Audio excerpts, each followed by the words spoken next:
por conta do tamanho, né, do tempo que foi destinado à palestra de 40 minutos, não há a possibilidade da gente fazer uma extensão maior, então eu vou focar especificamente no emprego da 7ª Região Militar em cima do saliente nordestino. Pode deixar acesa essa segunda linha, obrigado. Não, a primeira não, só a segunda. Aí, obrigado. Essa pesquisa, ela foi realizada com base no livro do general Paulo Queiroz Duarte, que fala sobre a guerra do saliente nordestino, onde ele trata dos antecedentes e trata do desenvolvimento das ações nesse período. Ele foi membro do Estado-Maior da 7ª Região Militar e pôde, com rara felicidade, registrar todos os momentos que a região passou nesse período. Nessa palestra, nós vamos fazer uma ambientação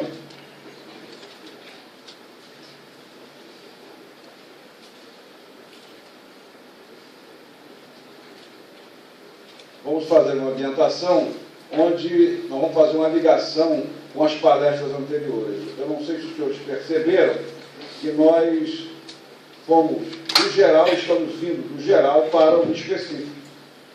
Iniciamos com aquela fase que antecedeu o conflito, a Aeronáutica apresentou a sua participação, a Marinha fez a sua apresentação e agora nós fechamos com o Exército. A partir daí, né, o nosso seminário vai tratar pontualmente das participações específicas de cada elemento que compõe esse quadro, de modo que ao final do seminário, com a visita que nós vamos encetar na área do Recife, os senhores têm uma ideia completa desse episódio.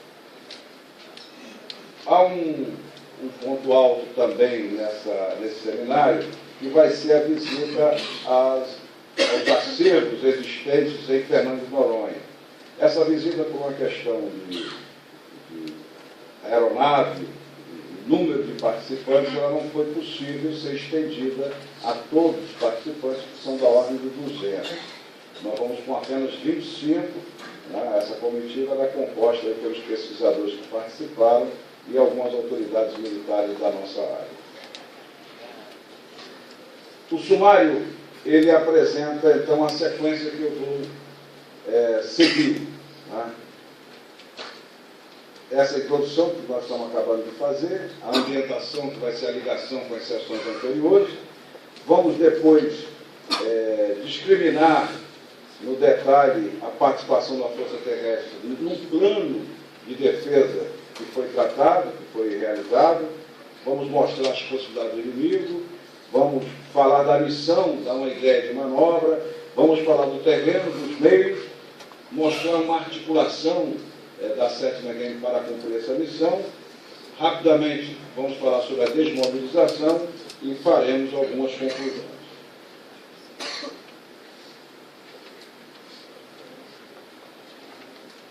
Como vocês viram com o Coronel André, em junho de 41, a Marinha Americana inicia o patrulhamento do Atlântico Sul, usando o Porto de Natal, os portos de Natal, Recife, Salvador, e o Brasil autoriza a instalação das bases americanas no Nordeste. Amplia o campo de pouso aqui do Ibura e começa a construir a base aérea de Parnamirim em Natal. Em janeiro de 42, aquela conferência do Rio de Janeiro, os países membros assumem esse compromisso de defesa mútua nas Américas. Em maio de 42 é assinado o acordo bilateral Brasil e Estados Unidos.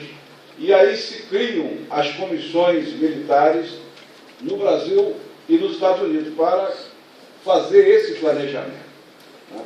Então, o que eu vou mostrar aqui é fruto desse planejamento feito por essas comissões, pelo Estado-Maior do Exército e pelos Estados-Maiores envolvidos, das grandes unidades envolvidas. Julho e agosto de 42 acontecem os grandes protestos nas capitais brasileiras, obrigam praticamente a tomada de decisão de declaração da guerra, que acontece em agosto de 1942. Declarada a guerra, o acordo bilateral ele estabelecia para o Exército Brasileiro, para o Brasil de uma forma geral, defender o seu território compreendido na zona de guerra criada, particularmente o saliente nordestino, envolvendo o Rio Grande do Norte, Paraíba, Pernambuco e Alagoas.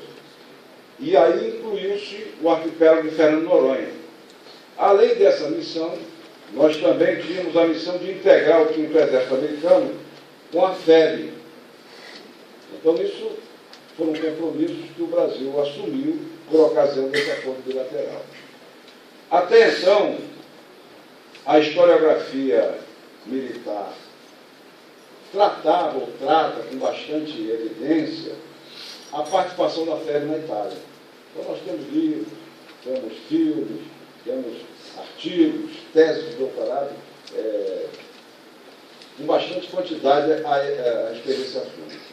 A participação na defesa do litoral, ela é pouco conhecida. Daí, a diretoria do Patrimônio Histórico e Cultural do Exército estimular, né, aqui junto ao Comando Militar do Nordeste, esse seminário.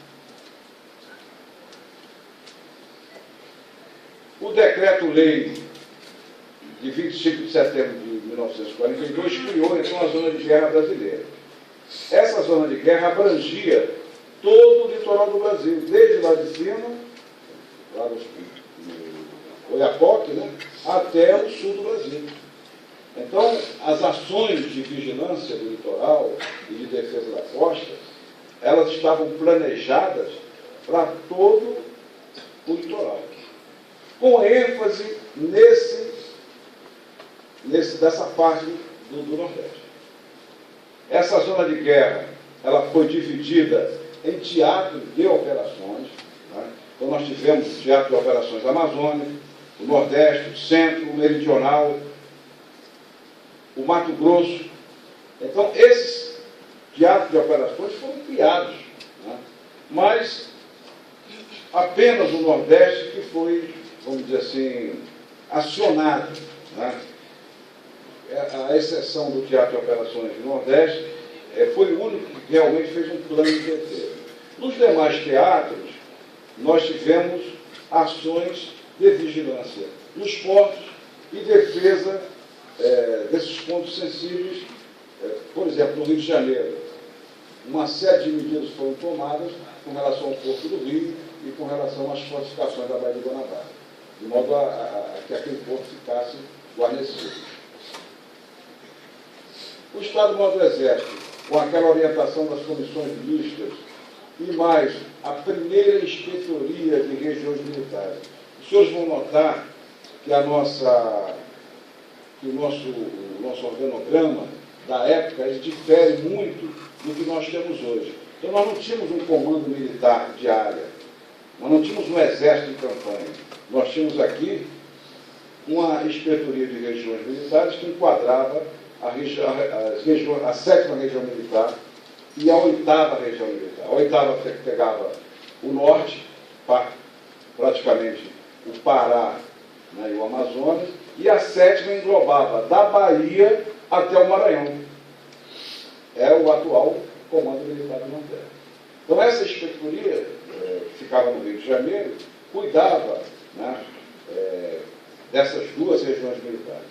E foi através, por intermédio dessa inspetoria, que foram formulados os planos, né, os planos de operações para atender a esse TO, né, a esse teatro de operações. A força terrestre, vamos chamar assim, do teatro de operações, era, né, a região militar. Esse importante documento,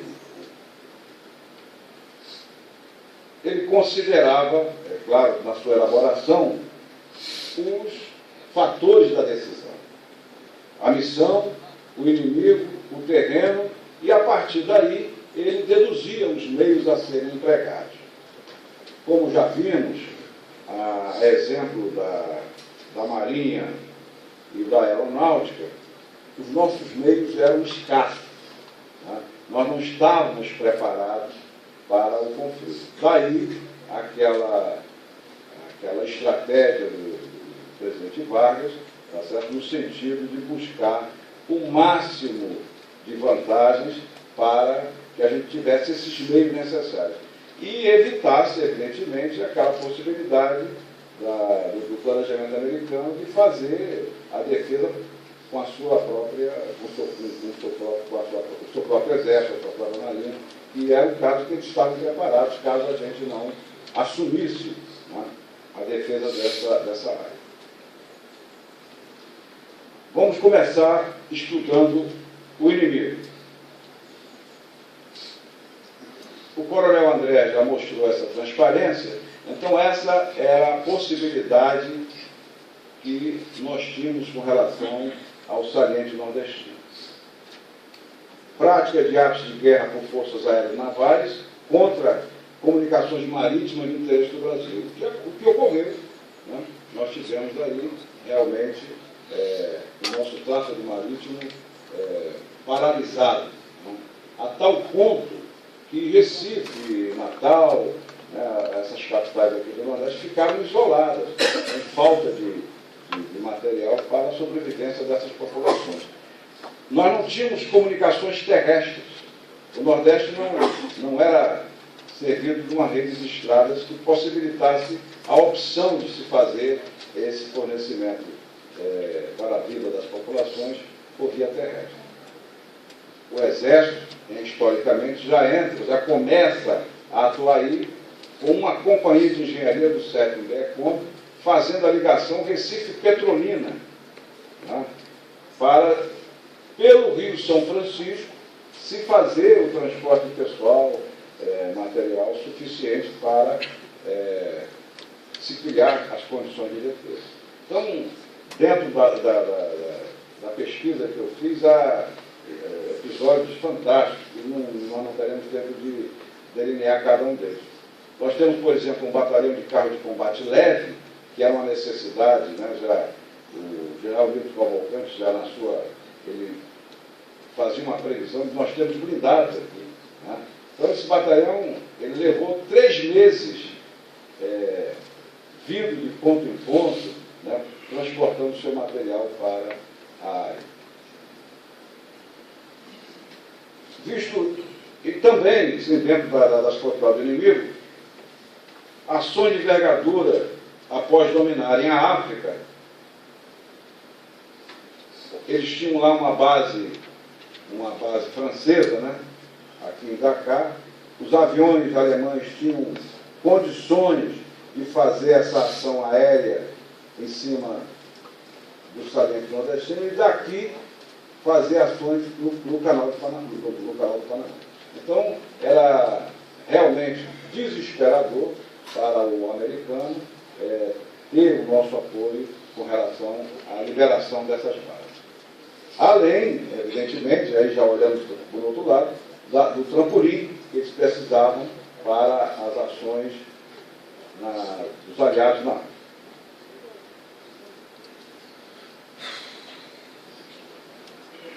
A missão, a ideia de manobra. Então, a missão conjunta Brasil e Estados Unidos passou para o planejador da área a seguinte ideia: a defesa do Nordeste passear mediante grupamento de força, concentrados em torno dos portos marítimos e das bases aéreas da região. Competindo a esses grupamentos, impedir o estabelecimento de bases aéreas ou navais pelo inimigo em qualquer ponto do território. Vigiar atentamente a costa, a fim de assinalar, sem demora, a aproximação de forças inimigas capazes de tentar ações de desembarque ou empreendimentos forçados. Senhores, eu não vou detalhar, mas os senhores, ao longo do seminário, vão ter comunicações onde nós vamos mostrar a atividade de vigilância, né? Porque são 2 missões separadas. Você tem uma missão de defesa, onde você emprega meios para fazer essa defesa. Particularmente, essa defesa era em torno dos portos e das bases aéreas, e você tem uma missão de vigilância, que era disseminada ao longo da costa. Postos de vigilância foram estabelecidos em praticamente todos os lugareiros da nossa costa. E aí aparece a figura do praiano, né? E nós tivemos aqui a oportunidade ontem de termos presentes na abertura vários combatentes, né, que participaram dessa vigilância. Isso foi tão importante que o Brasil reconheceu o trabalho desses combatentes, lhes dando um benefício que ficou conhecido como a Lei da Praia, né, que dava, ao final da carreira, mais uma promoção. Ele era promovido a um posto superior por conta da participação na vigilância do litoral. O desempenho dessa missão importaria em impedir o estabelecimento do inimigo no arquipélago do Fernando Noronha, repelir todo elemento inimigo que tentasse efetuar desembarque no continente, em caso de acontecer, destroçá-lo, antes que aí se pudesse instalar. Manter forte massa de manobra capaz de ir em socorro de Natal ou de Recife, e, eventualmente, de completar o aniquilamento do inimigo iniciado em qualquer ponto pela aeronáutica. Então, era uma ideia de manobra, de certa forma, ambiciosa, né? Deduzindo dessa ideia de manobra, e olhando o que existia aqui na área, o que se podia fazer dentro daquele plano de investimento que o governo americano ia nos conceder, chegou-se à conclusão de 2 divisões de infantaria, 2 DI, e um grupamento, um centro de resistência, que chamou de destacamento misto, em Fernando de Noronha. Então, com isso, né, os nossos planejadores chegaram à conclusão que havia condições de se cumprir essa missão, de atender a essa ideia de manobra. Tá? E os senhores vão ver, vão sentir a dificuldade que eu tive para mostrar como foi que essa articulação ocorreu, né? Porque, a partir daí, foram realizados, no mínimo, até onde eu cheguei na pesquisa, 3 planos. Um plano mais robusto, mais geral, elaborado pela Comissão Militar Mista. Um outro plano, fruto de um reconhecimento detalhado que foi feito no terreno, tá certo? Por essa inspetoria das regiões militares. E um terceiro plano, elaborado pelo comandante da 7ª RE. Tá? Então, eu vou, ao final, dentro da sequência, eu vou mostrar um deles, para que os senhores possam ter uma ideia dessa articulação.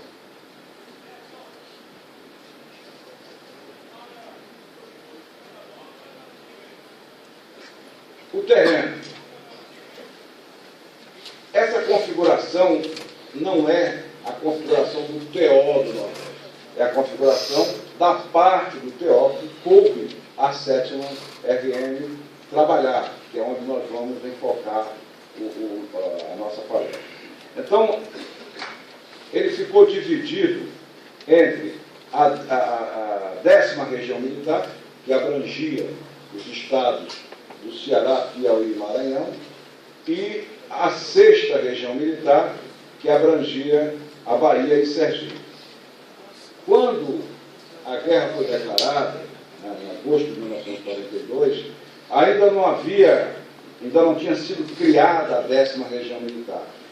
Nós tínhamos a 7ª Região Militar, englobando, como eu falei, os estados do Ceará, Piauí e Maranhão. Dentro, General Mascarenhas de Moraes era o comandante da 7ª, dentro da visão que ele tinha, ele solicitou esse desmembramento para possibilitar uma melhor defesa.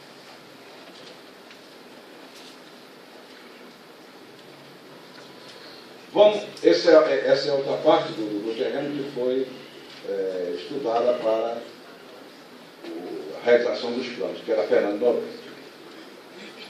Ontem a a professora Marieta nos deu uma ideia, né, no detalhe do que foi deixado ainda de remanescentes. Os senhores têm uma ideia, depois eu vou mostrar a constituição deste destacamento misto.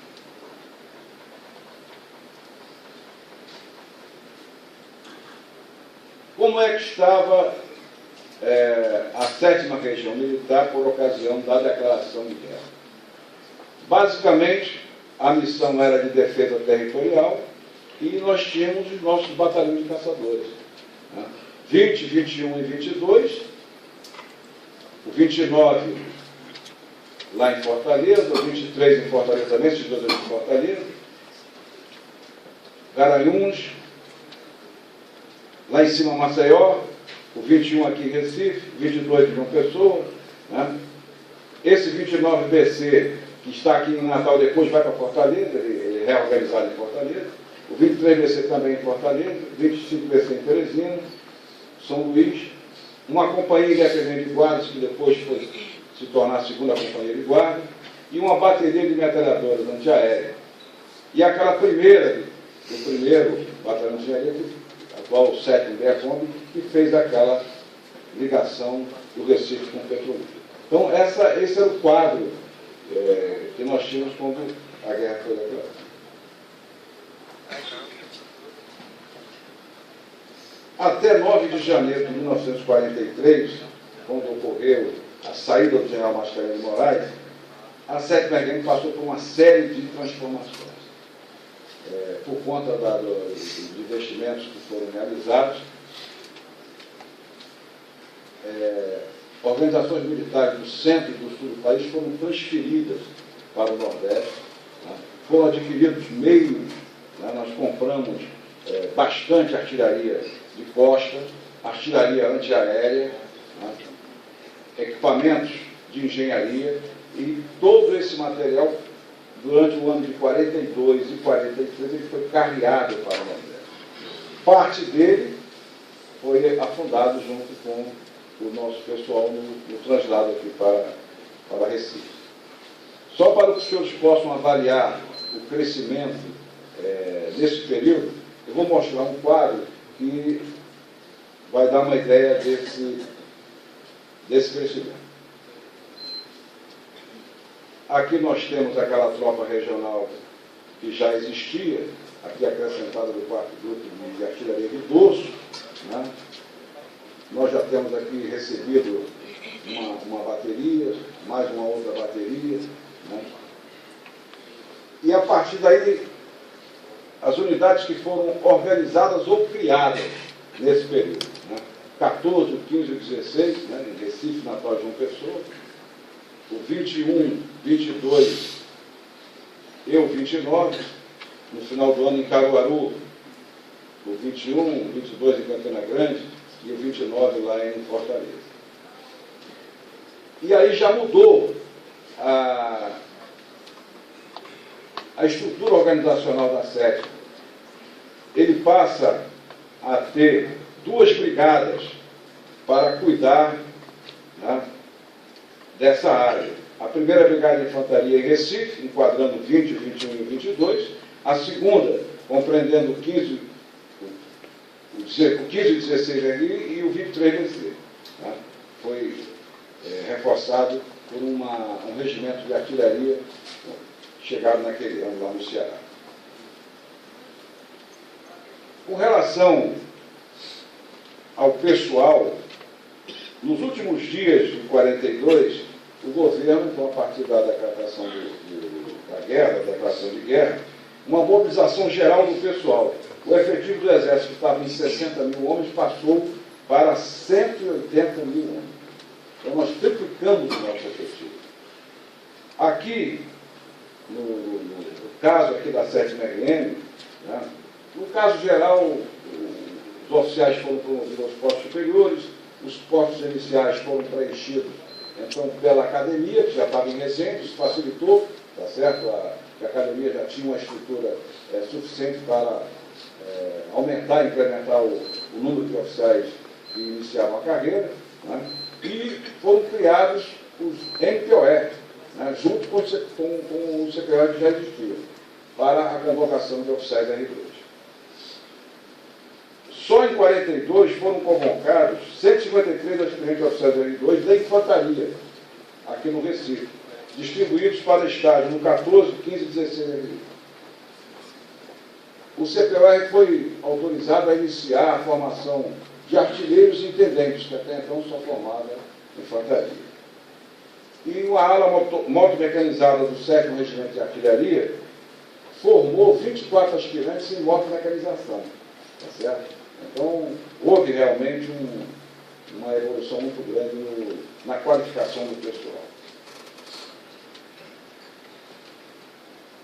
Em setembro de 42, a 7ª ADI especial foi criada, foi extinta, e foram criadas 2 divisões de infantaria.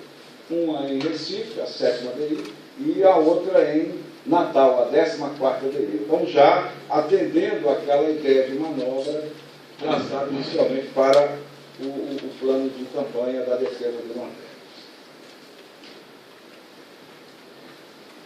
Conforme eu falei com os senhores, a organização para o combate, ela varia muito. À medida que as unidades vão chegando, vão se incorporando, essa organização para o combate vai sendo alterada. E também o incremento ou a diminuição da possibilidade de ação do inimigo vai gerando transformações também nessa organização para o combate. Então, a gente acompanhando, nós temos praticamente a cada 3 meses ou a cada 4 meses mudanças, né, de denominação de OMs, mudanças de enquadramento de OM. Então, se eu fosse detalhar isso, ia ficar muito maçante. Eu vou mostrar apenas uma articulação que foi implementada de 43, no ano de 43, até janeiro de 44, porque já em 44 isso mudou novamente, mas foi o período em que a 7ª RM estava mais completa.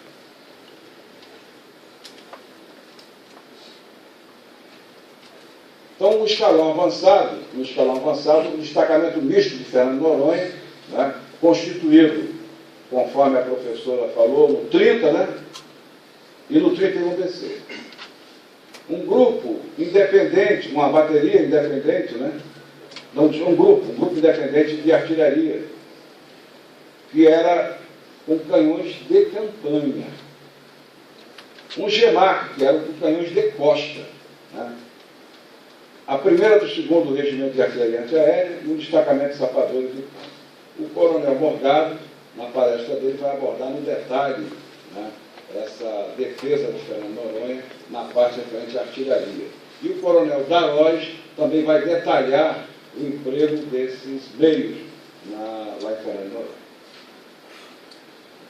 Conforme eu mostrei para os senhores naquele mapa, o setor de defesa ele foi dividido em 2, o setor sul e o setor norte. No setor sul, né, em 2 subsetores. O subsetor norte, né, dá 2 rios aqui, o Rio Goiânia, né, e o Rio Verso-Número, a cargo da própria 7ª DI, né, enquadrando o 14, o 7º grupo de artilharia, o 9º grupo de artilharia automática, né, e a 7ª companhia de engenharia. O subsetor sul, né, que estava sendo limitado por esse rio, e até o Rio São Francisco, né, a cargo da ID7, era composto do 20, do 22 BC e do 2º grupo do 4º Regimento de Artilharia. E uma reserva que era por conta do 21 BC. Isso aqui era Pernambuco e Alagoas. O setor norte tinha o subsetor do Rio Grande do Norte e o subsetor da Paraíba. Né? No Rio Grande do Norte, nós tínhamos o 16 RI, o 4º grupo de artilharia de Luto, o 2º grupo de móvel de artilharia de costa e a primeira bateria do 4º Regimento de Artilharia Antiaérea. Na Paraíba, era limitado por o Rio Guaju, os Marcos, Nova Cruz, a cargo do 15 RI. Né? E na reserva nós tínhamos um batalhão do 15, um batalhão do 16 e um batalhão do 5º Regimento de Artilharia. Então, essa articulação foi a articulação mais completa e que perdurou por mais tempo.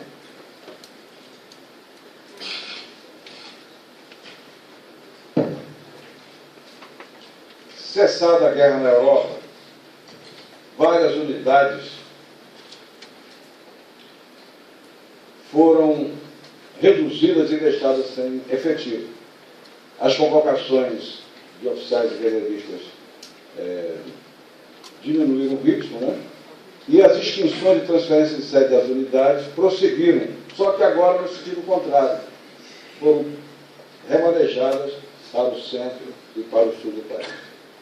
Isso por conta do envio da FEB para a Itália, tá certo? Ficou caro para o Brasil, então nós organizamos a FEB, organizamos o primeiro grupo de caça, então o governo contrabalançou, tá certo? Esse investimento aqui no Nordeste, também porque lá no norte da África já tinha acontecido a rendição dos alemães, tá certo? E diminuiu, evidentemente, a importância dessa área para a defesa. Isso, vamos dizer assim, a partir daí ficou bem caracterizado. Ontem o general Benzi, na sua fala, né, mostrou que daquela época até os dias de hoje, o Nordeste estava, vamos dizer, naquela situação de reserva geral, e agora está mudando com a criação do TO do Atlântico Sul. Eu vou fazer algumas conclusões.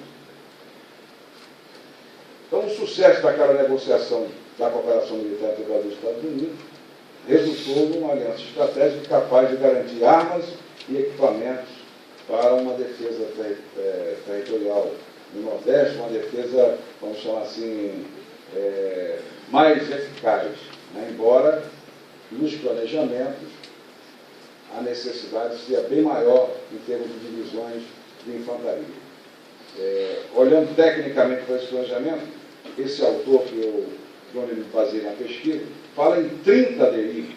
É um negócio absurdo, nós faltamos duas. O papel das comissões militares do Brasil e dos Estados Unidos, encarregado de desenhar os planos de defesa conjuntos e elevar a capacitação das Forças Armadas, tornou possível, né, o ressurgimento do Exército Brasileiro desde a Segunda Guerra Mundial, desde a Guerra do Paraguai. Então, da Guerra do Paraguai até a Segunda Guerra Mundial, nós não tínhamos tido um outro crescimento tão grande.